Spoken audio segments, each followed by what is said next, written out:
ರಾಹುಲ್ ಗಾಂಧಿ ಚೀನಾದ ಏಜೆಂಟ್ ಎಲ್ಲ ಇಲ್ಲಿ ಗುಪ್ತ ಕೆಲವೊಂದು ವಿಚಾರಗಳನ್ನು ಹೇಳ್ಯಾನ. ಪಾಕಿಸ್ತಾನ ಪರವಾಗಿ ಮಾತಾಡ್ತಾನ. ಕಾಂಗ್ರೆಸ್ ಅದೇ ಕಾಂಗ್ರೆಸ್ ಒಂದು ದೇಶದ್ರೋಹಿ ಪಾರ್ಟಿ ಆಗಿದೆ.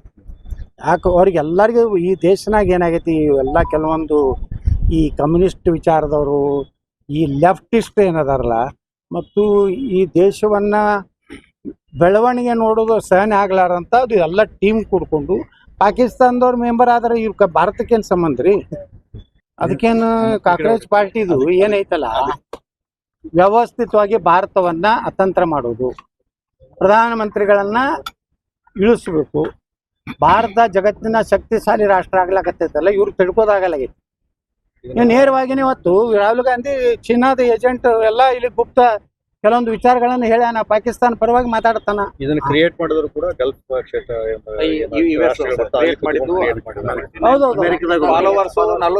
ಪಾಕಿಸ್ತಾನದವರು ಸರ್. ಅದೇ ಅದೇ ನಿನ್ನೆ ಕಾಂಗ್ರೆಸ್ನವರು ಟಿ ಶರ್ಟ್ ಬಿಡುಗಡೆ ಮಾಡ್ಯಾರ.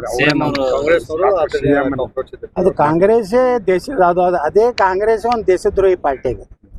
ಯಾಕೆ ಅವ್ರಿಗೆ ಎಲ್ಲರಿಗೂ ಈ ದೇಶನಾಗ ಏನಾಗೈತಿ, ಇವೆಲ್ಲ ಕೆಲವೊಂದು ಈ ಕಮ್ಯುನಿಸ್ಟ್ ವಿಚಾರದವರು, ಈ ಲೆಫ್ಟಿಸ್ಟ್ ಏನದಾರಲ್ಲ, ಮತ್ತು ಈ ದೇಶವನ್ನ ಬೆಳವಣಿಗೆ ನೋಡೋದು ಸಹನೆ ಆಗ್ಲಾರಂತ ಅದು ಎಲ್ಲ ಟೀಮ್ ಕೂಡ್ಕೊಂಡು ಪಾಕಿಸ್ತಾನದವ್ರ ಮೆಂಬರ್ ಆದ್ರೆ ಇವ್ರ ಭಾರತಕ್ಕೇನು ಸಂಬಂಧ ರೀ? ಪಾಕಿಸ್ತಾನ ಮಾಡ್ಕೊಳ್ಳಿ ಕಾಕ್ರೋಚ್ ಪಾರ್ಟಿ ಅಲ್ಲೇ ಅವಕ್ಕೆ ತಿಲ್ಲಕ್ ಕೂಳಿಲ್ಲ. ಅವೇ ಬಿಕನಾಶಿ ಹಂಗೆ ಅಡ್ಡಾಡಕತ್ತಾವು. ಈಗ ನಮ್ಮ ದೇವ್ರ ಹೆಸರು ಇಡ್ಲಾಕತ್ತಾರ ಅವ್ರು ಉಲ್ಟಾ. ಮತ್ತ ಲಾಹೋರ್ನಾಗ ಜೈನ ಟೆಂಪಲ್ ಚೌಕ್ ಇಟ್ಟಾರ. ನಿನ್ನೆ ನೋಡಿದ್ರಲ್ಲ ಎಲ್ಲ ಯೂಟ್ಯೂಬ್ದಾಗ ಬರ್ಲಾಕತ್ತೈತೆ. ಅಲ್ಲಿಂದ ಕೃಷ್ಣಾನಗರಿ ಅಂತ ಹೇಳಿ ಹೆಸರಿಟ್ಟಾರ. ಅಂದ್ರ ಲಾಹೋರ್ ಅನ್ನುವಂಥದ್ದು ಏನಿದೆಯಲ್ಲ, ಲವ ರಾಮನ ಮಗ ಲವ ಕಟ್ಟಿದಂಥ ನಗರ.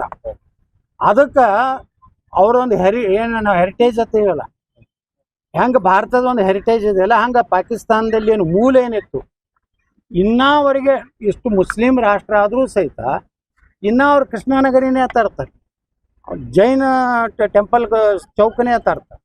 ಅಂದರೆ ಭಾರತದ ಇದನ್ನು ಮಾಡ್ಲಾಕತ್ತಿ ಉದ್ದೇಶ ಏನಂದರೆ ಹೊರಗಿನ ಹಣ ತೊಗೊಂಡು ಬರ್ಲಾಕ.